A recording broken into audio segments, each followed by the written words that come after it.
Día de la Independencia. If they don't come to the border, we'll take the border to them. Ramiro Gonzalez does not care about small businesses, and todos nos están jodiendo. It is 7:16 a.m. Friday, September the 18th. This is Good Morning Brownsville, and my name is Frankie Olivo. Now, today across the world, uh, many people are celebrating Mexican Independence Day, el Día de la Independencia. And there is also the Hispanic Heritage Month. And being prideful of one's heritage, we always bring to light and celebrate this momentous day. And who can forget how this all came about? El Grito de la Independencia is a day in which we remember El Grito de Dolores, who was known as a famous priest, and he was known as a rebellious priest because he was the one that initiated the Mexican War against Spain and its king. And who can forget the story? And the main objective of this social movement was to liberate the Mexican people. And it all sounds all too familiar. We have an oppressed people who wants to be on their own. Today, El Día de la Independencia is one in which we celebrate. And around this time, it is very famous. We have Mexican boxers who set aside important fights. We have Canelo and Triple G for the third match. So many festivities will be taking place this weekend because of Mexican Independence Day. And you can't have a Mexican Independence Day without margaritas, without tacos, without menudo. It is a staple in our diet, unfortunately, and maybe that is why that is one of the main reasons why we have our figure. I'll speak for myself, no pun intended, but our diet seems to dictate the way we look. But Dia de la Independencia is one in which everyone loves to take a part of because we focus on again celebrating. So el Dia de la Independencia, Mexican independence, the Hispanic Heritage Month will be initiating. How will you celebrate Mexican Independence Day? Will you be having some tacos in remembrance of that momentous day? And it seems as if we always find a way to incorporate margaritas and tacos. But nonetheless, El Día de la Independencia is one to remember and celebrate how a group of people wanted to be liberated from Spain. They said, we are being oppressed.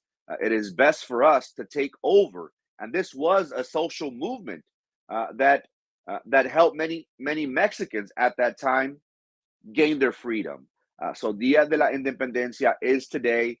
We have been seeing pictures of offices of staff dressing accordingly.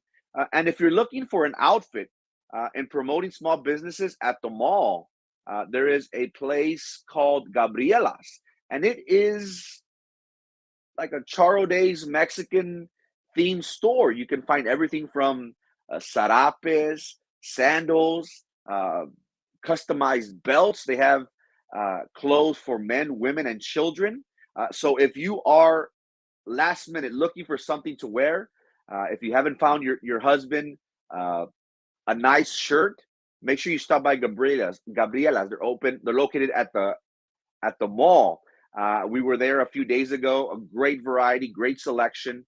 So there will be people who still haven't found their attire, their wardrobe. So if you're in the process or in need, because everyone's taking pictures, of course, and everyone wants to have that charro look, that Mexican look, celebrating the end de la Independencia, make sure you stop by Gabriela's. They have a great variety, great selection, and they will make sure that you look just right for today's event. Now, many issues have been plaguing the Democratic Party as of late. We can talk about inflation, how everything just seems to be a lot more expensive nowadays. Now, is this our new norm? Are we beginning to see the times where you're either going to be making it or you're going to be struggling? It seems as if we're going that way. We recently saw a dip in gas prices, but many experts say, hey, this is just temporarily. And we've noticed from one day to the next. Um, we do have our friend Donald who has been posting pictures of the dip in gas prices, and now it is back up close to $3. The closest we've seen, or I've seen down here, is 284. But nonetheless, there are many issues plaguing the Democratic Party right before the midterm elections come 40 days out. But one serious issue that does affect us here in the southern border with Matamoros is the border crisis. The Democrats have gone on the record. We do have um, the press secretary. We do have the vice president, Kamala Harris, who was tabbed by President Biden as the border czar. And she went on the record and she said, the border is secure. We have no issues. We have been dealing with this. Now, you and I can agree. We do have open borders. We have seen the stark contrast in administrations. The previous Trump administration was very strong on its policies. Title 42, because of COVID, it did prevent individuals from crossing on a daily basis. And what we have seen is through this administration is open borders. We do have a fentanyl problem that has plagued all of the United States. There is a heroin epidemic.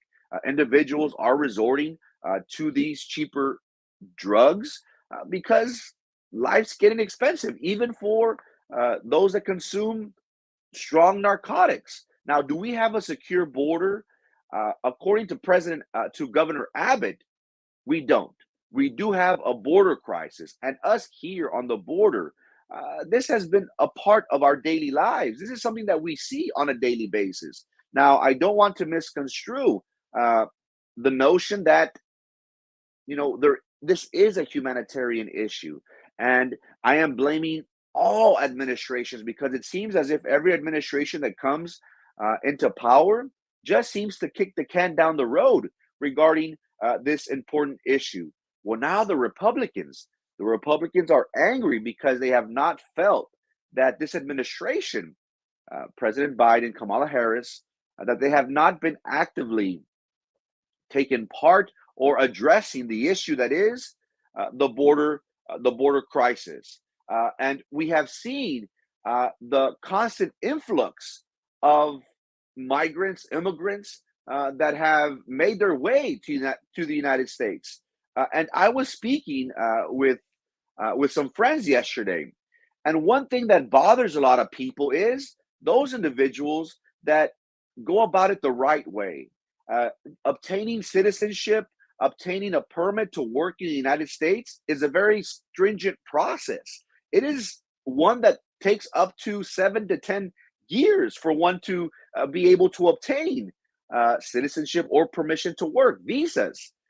One thing that my friends yesterday pointed out was, what about those individuals that are going about it the right way? Isn't it a slap in the face to those that have to go to Ciudad Juarez to request these hearings to be vetted? We are allowing individuals, and we have been given people from Ukraine, other countries that are currently in war, asylum here. Isn't that a slap in the face to those individuals that are going about it the wrong way? Again, this is broken, ladies and gentlemen, but you and I can agree something has to change. Well, the Republicans are taking matters into their own hands. Just a few days ago, we saw how, and last month as well, how Governor Abbott has been busing immigrants first to Washington, and now we are seeing how they are busing them into the backyards of these politicians. And a famous line that Governor Abbott stated was, if they do not want to come to the border, we'll take the border. We'll take the border to them. Just yesterday, Kamala Harris was met with an uproar, and this was at her Washington, D.C. home. There were buses that sent Venezuelans to the vice president's house. Now, one could argue and state, this is a bit too much. Is this trying to prove a point? And it is stated that it has cost Texas close to $12 million in busing and taking care and transporting these individuals to Washington and now to Washington D.C. in particular to the vice president's home. But is this trying to prove a point? Is it getting a little bit expensive? We all know that this has to be addressed. Now, what side of the aisle are you on? Should we address these issues head on? If the people that we are trying to get the attention of, if aren't paying any attention to the crisis that we're going through, what if we send the crisis to them? First, it was Governor Abbott in Texas, and now, as well, it is Governor DeSantis who did send buses loads of these individuals, and now to Martha's Vineyard. And when I think of Martha's Vineyard, I think of a very white, poshy, upscale area within the United States, where only the elite, only those individuals that are successful. Again, not everyone there is, but that's the idea that I have whenever I think of Martha's Vineyard. Now, can you imagine having busloads of these individuals being dropped off and said, "Hey, you figure it out"? One thing that we did see was that the residents there at Martha's Vineyard, that they did come together and they did provide these individuals with shelter, with food. They did assist them, but nonetheless, is this an issue that we should continue to be fighting for? Is this getting very expensive to where, what, maybe it's not a good thing for us to continue? Again, the Democrats and Republicans have been fighting on the national stage with elections coming up in November. It is imperative for each one to make their claim as to why their party deserves your vote in November. Are we okay with the current administration's lacks of attention to this very important issue? And here, us at the border, we see this on a daily basis. Here in the city of Brownsville, yesterday, we spoke about how downtown Brownsville, in a parking area, it has been converted into a shelter-like home for many immigrants, and now we have starting to see a large population of them in our downtown area. Now, again, this is a humanitarian issue, nonetheless. But is the city of Brownsville receiving federal grants, federal funds from the federal government? This is something that we would like to know, because again, we do need to house them. We do need to provide medical attention if needed, because the last thing that we want is for these individuals to either come here sick, be spreading any type of disease or any type of viruses that they might have. And the last thing that anybody would want is somebody to pass away on their watch. It is something that is a very delicate issue that we are dealing with. But what's your stance on this? Do we prefer for our politicians to take action? And if our elected officials on the national level, if they are not paying attention to the crisis that we are dealing with, should we take the crisis to them? Well, that is something that the governor from Texas, Abbott, and governor from Florida, DeSantis, is doing. If they do not come to the border, we'll go ahead and take the border to them. Martha's Vineyard, again, has been an area that is very poshy. It's very upscale, at least in my mind. Whenever I think of Martha's Vineyard, I think of white, elite. I don't think of minorities, probably to work, of course. But what's your stance? Do you agree with the vice president when she states that, our border is secure? Haven't we seen the large caravans coming from South America on their way over here? Why? Because they know that they have a better chance with this administration to have some sort of assistance, to be able to be permitted into this country. Now, we are a country of immigrants, but at what cost? Shouldn't we take care of our own? Shouldn't we focus on the issues that are plaguing us here in our southern border? And again, this is something that we deal with on a daily basis.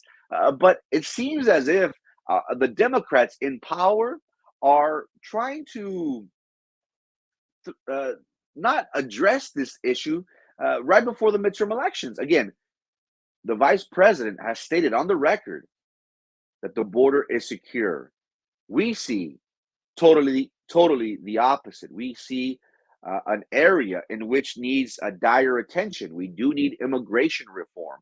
This is something that each administration, and I don't want you to get this misconstrued that, oh, Frankie only attacks the Democrats. No, this is an issue that has been plaguing both parties. It seems as if we can't get anything right. But my issue, ladies and gentlemen, has been and will continue to be, I'm all in support of individuals trying to obtain the American dream. That is something that we all can agree on. We all vouch for that. We want everybody to have that opportunity to success. My issue is, what about those individuals that go about it the right way? Do we have an open border? What about those individuals that have been going to Ciudad Juarez?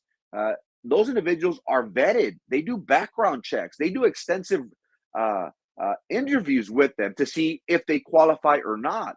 And that process that they have to go through lasts many years, from the time that they petition, from the time to they get a hearing, to the time to where they get approved, if they get approved. Now, is this a slap in the face? Is this a slap in the face to those individuals that go about it the right way? And you're absolutely right, Korea. Everybody has their own agendas.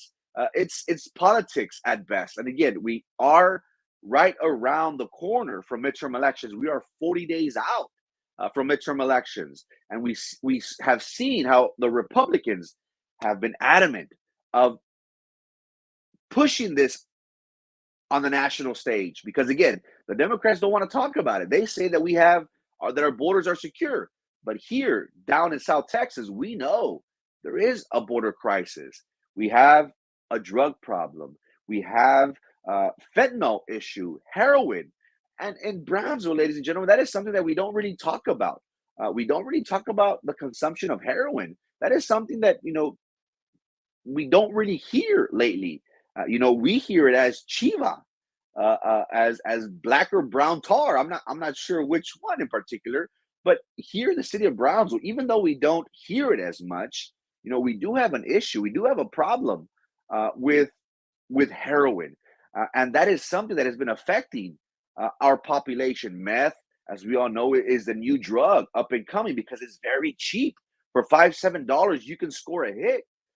So you and I can agree, our borders aren't secure. It seems as if the Democrats are so hell-bound on painting this picture to the outside world that our border is secure, that we do not have no issues right before midterm elections, but we do not have a vice president who is the border czar in our area. She hasn't come down. She did go to El Paso because of Beto O'Rourke, but that was more of a, let me go support you. Everything's okay on the border. Let me just go for the photo op. But you and I can agree something has to change regarding this border crisis, this border issue, and it affects us Brownsville residents on uh, on a more in-depth scale. But I don't want you to misconstrue and say, "Oh, Frankie, he's just cold-hearted." No, this is a humanitarian issue, and the more that we go off on pushing this aside, the more we are affecting those that live here and have to deal with this on a daily basis. Now, here at Good Morning Brownsville, we always try our best to promote small businesses, mom and pops. We always encourage our community to frequent less those corporate restaurants, those corporate establishments, especially with the way our economy is nowadays. What we have seen has been that local businesses here are struggling to obtain those new clients, to get those clients into their stores. It is a constant struggle that these small business owners are having to deal with. it is unfortunate for us to report that an individual who he himself now is a self-proprietor, um, we could even call him, I wouldn't call him a small, we could call him a small business owner, an entrepreneur himself, does not see the need or the importance of assisting small businesses. Ramiro Gonzalez has been a polarizing figure in the city of Brownsville. This individual was a former city of Brownsville employee who held many hats throughout his tenure in the city of Brownsville. At one time, he was the downtown revitalization administrator. He did travel to New Orleans several times. Back in 2013, 2014, there was this notion that the city of Brownsville could be transformed into a 6th Street a la Austin, or a Bourbon Street a la Nolens. The city of Brownsville, for the longest time, and now more than ever, they're trying to revitalize downtown. And that is one of the positions that Ramiro Gonzalez held at one point. Right before his exit from the city of Brownsville, he was in charge of government affairs, whatever that means. But you would think that an individual who has worked or trying to promote downtown at one point, that he is in tune with what is going on in the minds of small business owners. Again, these individuals are struggling, and they are doing everything possible to make sure that they try to get new clients, that they try to obtain business as much as possible. But let's take a quick look at this individual, Ramiro Gonzalez. He has been, like I said, a very polarizing figure. He was able to obtain a property from the city on Central Boulevard for a little bit over 7,200 bucks. Many individuals came out in question, how is a city employee, how is he able to obtain a property for pennies on the dime? He did get this at a very cheap rate, and he was able to flip it for a handsome profit. Now, wouldn't we all want to be in the know on the inside, to be able to have access to this information and be able to one day make a quick buck on our own? Well, it seems as if Ramiro Gonzalez saw this from others, and he said, "You know what? I want to take part." He was caught with his hand in the cookie jar, not once with this property for $7,200, but twice. He saw how easy it was for him to obtain a property on the low, and now he went for the big leagues. He, along with our mayor, did purchase the Coca-Cola building in downtown Brownsville. And this building, ladies and gentlemen, is very historic, is very beautiful, and is right around the corner from City Hall. And this caused an uproar within the citizens of Brownsville because of the relationship that he had with our current mayor. And let's not forget that this property in question was the result of investigative journalism. Many individuals questioned and said, "Hey, why is a current city employee doing business with our mayor? Doesn't this sound weird? Isn't this something that we should take a closer look at?" And the thing was, ladies and gentlemen, that they were requesting $200,000 to revitalize this property. Now, we have heard arguments on both sides. People have said, "Hey, why are you knocking an entrepreneur? Why are you're supposed to promote entrepreneurs, small businesses. At the end of the day, they are wanting to invest money to be able to provide a service, a certain product to the citizens of Brownsville. But nonetheless, not on our dime." So again, you would think that this individual who had his hands in the cookie jar, not once, but twice, would be a little bit more receptive, open to small businesses. Well, not Ramiro Gonzalez. The Roast House recently opened up downtown Brownsville. They did have their inauguration from the Chamber of Commerce. And one thing that we saw as of late has been how the Roast House has been trying to target the downtown area and the citizens of Brownsville. They are a brand new up and coming coffee shop that is just opened its doors. The last thing you would want is an individual to prevent you from doing business. And that is something that happened at the Roast House.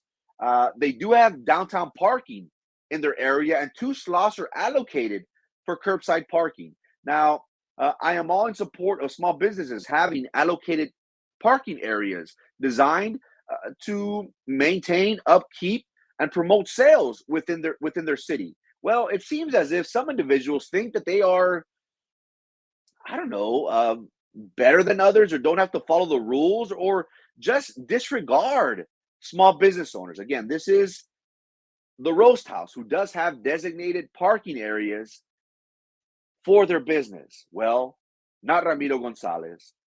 He is now in the real estate business, and he was showing a property that is adjacent or next to the roast house.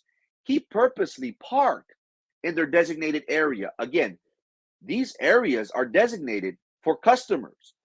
This day in question was a day in which it was raining, and the owners of the roast house, they did go on the record, and they stated it was raining. Our customers couldn't. They preferred to park curbside, and we couldn't provide them that service because of an individual who used his influence, who just doesn't care. This belongs to the roadhouse, but you know what? I got business, and my business is more important than yours. For an individual, ladies and gentlemen, who has been within the city of Brownsville and knows the inner workings, and should be one that knows the importance of supporting small businesses and preventing anything that hinders them from prospering, or them to be able to perform their duties. Ramiro Gonzalez is an individual who does not care about small businesses. The owner in question of the roast house, he did state that there was also Ramiro Gonzalez's customer, client, potential client, that was looking at a property, that she stated, hey, Ramiro Gonzalez works with the city, and he said we could park here. No, no hay guato. It's all good. If that is true, ladies and gentlemen, we have an individual who just simply does not care. He is no longer a city employee, but he feels as if his relationships with current administration and possibly the relationship with his current mayor, the rules do not apply to him. Ramiro Gonzalez, an individual who was once tasked with revitalizing downtown, is now fighting against downtown ownership. We should be reminded of these individuals and their associations with those in charge. Is this something that our current administration, is that the same mindset that they have? Ramiro Gonzalez could have said, hey, I was only there for 20 minutes. Yeah, but for 20 minutes, you impeded a business who is brand new, opening up shop, trying to promote their business as much as possible. And then you impede them, you prevent them from providing the services that they are providing. That is a black eye for all business owners. Ramiro Gonzalez, who was once held or in charge of revitalizing downtown, through his actions, tell us that he is against downtown revitalization, and he is against the ownership of downtown owners. Now, todos los están jodiendo, ladies and gentlemen. Times are tough. It seems as if we're not getting it from one, we're getting it from the other. And many individuals we have seen that they have been a lot more vocal. And you and I can agree. Rent right now is through the roof. Who can forget the times when the city of Brownsville apartment would go for $600, 650? I remember I got a 2-bedroom for 700, and I thought that was expensive 5 years ago. Nowadays, you can all agree houses are going for 12, 14, 1500, depending on the square footage, depending on location. Rent now, you won't get nothing under $9, possibly $1,000. We are being stretched very thin, ladies and gentlemen. Rent is through the roof. Who can forget all this recent uproar that everybody have been causing, and many individuals have reached out to me, and I'm very impressed, because individuals that usually don't take part in politics, they say, you know what, I'm a business owner. It's not in my best interest to talk about these things, because of, I'm a business. I don't want to piss anybody off. But what we have seen as of late have been that many individuals are now starting to question, hey, my rent is through the roof. Something has to be done. I get messages and phone calls, and asking, what can we do? Individuals are wanting to be part of the process. because they are feeling it in their pocketbooks. And one thing that I've known is don't mess with my family and don't mess with my money, because then, ladies and gentlemen, we have a problem. Individuals who weren't as active in the electoral process are now starting to say, something is wrong here. Who do we have to talk to? Who do we have to speak on? And we applaud our Congresswoman Mayra Flores. She is the only one who has been on the record of saying something has to be done. Elected official, of course. The blogs, Erasmo Castro, Susan Rubalcaba, many individuals have been very vocal about this issue. But the important thing is that, I'm gonna go to you right now so you can feed me. But many individuals that haven't been part of this electoral process have been a lot more vocal, and they've said, "Who do we need to talk to? What do we need to do?" But Congresswoman Mayra Flores has been the only elected official who has gone on the record. Other elected officials, it seems as if they don't want to throw dirt on the city commission. But nonetheless, we are feeling the pinch, ladies and gentlemen. We are feeling the pinch from everywhere. And now we are starting and are going to feel the pinch a little bit more. BISD recently they did have a board meeting on Tuesday, and the issue came up of taxes. The camera appraisal values have gone up, but the issue is, do we raise the taxes? Yes or no? It seems as if those on the board are not in tune with the realities of us today. Either they're not in tune and they're not aware that you and I are suffering, that many individuals, that they're having to, live paycheck to paycheck. And we've talked about how many our elderly community, they have that tough decision. Do I pay for my medications, or do I pay for my light bill? Do I pay for my rent? Life is getting a lot more expensive. And now it seems as if the BISD board, either they're not in tune with what is going on, or simply, ladies and gentlemen, they do not care. At the board meeting, it was discussed and it was voted on to approve the tax rate. Now, an interesting thing was that they went into executive session afterwards, and they came back and said, no. Well, let's see what can be done. We did give teachers a raise. There is some bonds that we have to go back and review, but let's take a look at what can be done. Again, they know very well that election is coming. Take a look at Cameron County, ladies and gentlemen. Cameron County is, depending on the smoke screen and who you trust, Cameron County is at a deficit of close to $6 million. They shifted numbers around to make it seem as if, we're good. We're no longer in the red. BISD, ladies and gentlemen, they did go into executive session. And before executive session, they did vote to raise the taxes on the residents. Don't they know what we're dealing with? Don't they know that individuals are struggling? Rent is through the roof. Gas is going back up. PUB, I'm not even going to go there because we could spend a whole segment on there. But they came back and they said, oops, you know what? Election is right around the corner. I do not want to be pinned to, this individual raised my taxes right before. Why? Because I'm going to lose the vote. We have to have individuals on that board that are going to know what it's like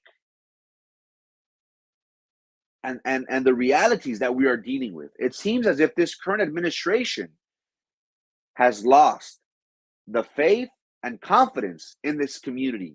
We have talked about the incumbents, Priscilla Roca-Tipton, Denise Garza, and Drew Brown. Those individuals are tied to Sylvia Atkinson at the hip. After all, those three are Sylvia Atkinson's minions. Let's talk about Drew Brown in place one. She was very close to Sylvia Atkinson and tied at the hip, ladies and gentlemen.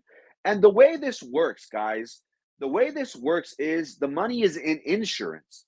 And, your humble servant, Frank Olivo, is now in business in the insurance world. And I can tell you very well, it is a very lucrative business, especially on the grand scale, which is a BISD monster that has thousands of its employees, one of the largest employers here in the city of Brownsville.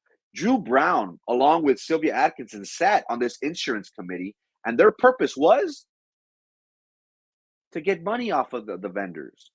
Why? Because that is the most influential, most powerful committee that they assigned themselves to. Drew Brown, ladies and gentlemen, is not in tune with reality. She does not care about your livelihood. Let's talk about other candidates for place one. Philip Cowan, he came out during the Sylvia Atkinson trial. He was on the witness stand, and it came out in open record, and we could get the transcripts for all those that don't believe me. Sylvia Atkinson bribed him with $2,000 for his vote. It was a religious donation to either a nonprofit or a church. It was something to do with that nature. But Philip Cowan, on the witness stand, it came out that Sylvia Atkinson donated, bribed him for his vote for $2,000. We have two individuals in place one that are tied to Sylvia Atkinson at the hip. Drew Brown was on the insurance committee with Sylvia Atkinson. Her, along with Prissy Roca Tipton, vouched for Sylvia Atkinson. They have not gone on the record since her arrest. They have not stated anything regarding their relationship. Philip Cowan accepted a bribe of $2,000 for his vote. Is this individuals that we need on the school board for place one? Are you okay with having a convicted felon still having her influence, still having individuals that she used on the school board for her own benefit? Philip Cowan gave his vote for $2,000, and it came out in the federal trial. Don't think I'm lying here. We can pull out those transcripts if you want it. Drew Brown is tied at the hip with Sylvia Atkinson. We need individuals, ladies and gentlemen, on the school board that are going to be in tune with the needs and wants of our community. Even though Drew Brown did not vote on this tax hike, she is still tied to Sylvia Atkinson at the hip. Philip Cowan is tied to Sylvia Atkinson at the hip. He accepted a $2,000 donation with the feds classified as a bribe for his vote. I want you to remember Carlos Elizondo in November. He is an individual that has come on and faced scrutiny, has faced the community day in and day out, and he will continue to do so. Place one, this upcoming November, you should vote for Carlos Elizondo. And that, my friends, is the rest of the story. El Día de la Independencia, if you're looking for an outfit to dress for pictures for the photo op, make sure you stop by Gabriela's. It is located at the mall. A great variety, great selection for men, women, and children. You're going to love it. It was a great atmosphere. So if you have the need, last second, to buy a shirt, a skirt, a dress, I call it a onesie, but it's kind of like a dress. Make sure you stop by Gabriela's at the mall. If they don't come to the border, we'll take the border to them. GOP Republicans in Texas and Florida, they sent busloads of individuals to Martha's Vineyard and to Kamala Harris's own backyard. Now, this is politics at its best, right before the midterm election. But you and I can agree something has to be done regarding our border crisis. The Democrats in power today do not want to recognize that we do have a fentanyl issue. We do have a heroin epidemic that is going on. Meth now is easily accessible to our youth. Here at the border, we hear about this on a daily basis, and it affects us. So do you agree with the GOP governors that if they are not going to help us with the issue, well, we're going to send the issue their way? That is their tactic to bring the issue at hand at their doorstep, literally. And Ramiro Gonzalez doesn't care about small business owners. The Rose House did publish pictures, videos of Ramiro Gonzalez, who was once tasked as revitalizing downtown and supporting downtown business owners. How he didn't care that he was using an allocated spot right in front of this establishment to go on about his personal business. It was stated on the record, according to the owner, that his client stated, "Hey, Ramiro Gonzalez aquí, he's got pool, and who are you?" Pretty much. If you don't believe me, go to the Rose House page on Facebook and you read it for yourself. Ramiro Gonzalez, who should know very well the struggles that small business owners have, especially downtown, and he himself doesn't care. He'll park in the allocated time for 10, 20, 30 minutes. It's not the amount of time, it's the issue at hand that he knowingly, and he can't say that, I didn't know. There are signs out there. He deliberately parked there, not caring. Why? Because I got influence. Y todos nos están jodiendo. If it's not rent, if it's not PUB, it's BISD taxes. The board voted to increase the taxes, but even though they did go into executive session and hold this off for a later time, these individuals are not in tune. For place one, we have individuals, Drew Brown and Philip Cowan, who are tied to Sylvia Atkinson at the hip. One was in the insurance committee, which is very lucrative, and many individuals have alleged that that is the way how Sylvia Atkinson made her money, through the insurance vendors. That is something that we need to look into. Also, Philip Cowan, it is on the record in federal court.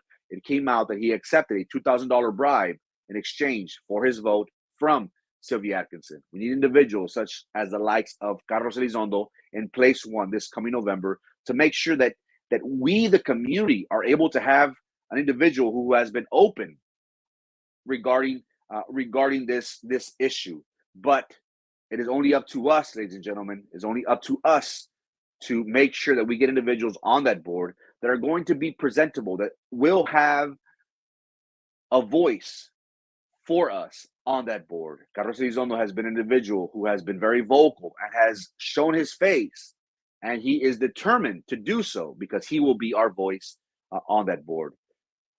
It is Friday, September 16th, 7:57 a.m. Thank you so much for your time and your attention. Hope y'all have a great weekend. And Feliz Dia de la Independencia. Make sure you stop by Gabriela's if you are in need of an outfit, a cute place for men, women, and children. You won't be disappointed. Thank you so much for your time and your attention. Have a great weekend, ladies and gentlemen.